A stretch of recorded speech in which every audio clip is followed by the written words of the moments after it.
pouvez commencer progressivement à les faire chauffer dans votre réchaud. Pour la cire de carnauba que vous deviez peser à 1 g, c'est une cire d'origine végétale qui est extraite des feuilles du palmier de carnauba du Brésil, aussi appelée Copernica cerifera. Elle est très utilisée en cosmétique et notamment dans les rouges à lèvres pour sa caractéristique qui est son point de fusion. En effet, elle a un point de fusion très élevé, ce qui fait qu'elle sera plus difficile à faire fondre, mais elle apportera au bâton de rouge à lèvres une certaine dureté. Elle ne s'emploie cependant pas toute seule car elle serait trop dure, raison pour laquelle on utilise aussi la cire d'abeille blanche ou cire d'abeille jaune. Nous utiliserons la cire d'abeille jaune, donc que nous employons à 2 g.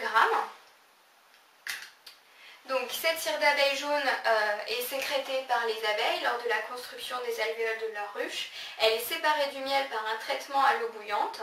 Elle est ensuite refroidie puis refondue, ce qui va donner donc cette cire d'abeille brute. La cire d'abeille blanche peut aussi être utilisée dans notre rouge à lèvres, ce qui permet d'obtenir des teintes plus pures. Quant à elle, en fait, elle est obtenue à partir de la cire d'abeille brute. Elle est simplement mise dans l'eau froide et exposée aux UV, ce qui lui font perdre sa couleur jaune. Enfin, pour finir, nous utiliserons la cire de riz. Donc la cire de riz est extraite de l'enveloppe du grain de riz et de son germe. Elle permet quant à elle d'être aussi filmogène que les autres, mais permet aussi un toucher très soyeux. Nous allons donc faire fondre nos différentes cires dans notre réchaud.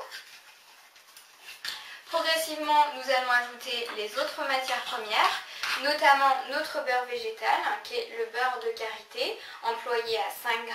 Il est très riche en vitamines A, E, F, insaponifiables, acides gras essentiels. Il va permettre une bonne cicatrisation des lèvres abîmées, une protection par rapport aux UV. Il va protéger les lèvres de la déshydratation. Il va aussi régénérer et revitaliser vos lèvres, tout en les nourrissant et en les rendant plus souples. Une fois qu'on a incorporé donc nos cires et notre beurre de karité, nous allons incorporer nos 2 huiles végétales que sont l'huile de framboise et l'huile de camélia, toutes les deux utilisées pour leur côté nourrissant, adoucissant et anti-âge.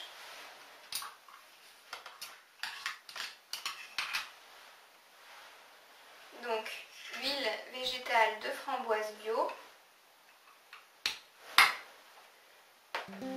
ainsi que l'huile de camélia.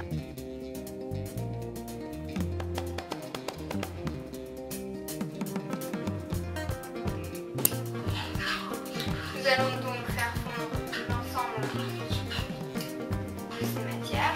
Une fois qu'elles seront fondues, nous ajouterons le mica cuivre ainsi que le jus de betterave pour la couleur. Nous ajouterons ensuite l'extrait aromatique et l'antioxydant, puis nous passerons à la phase du coulage.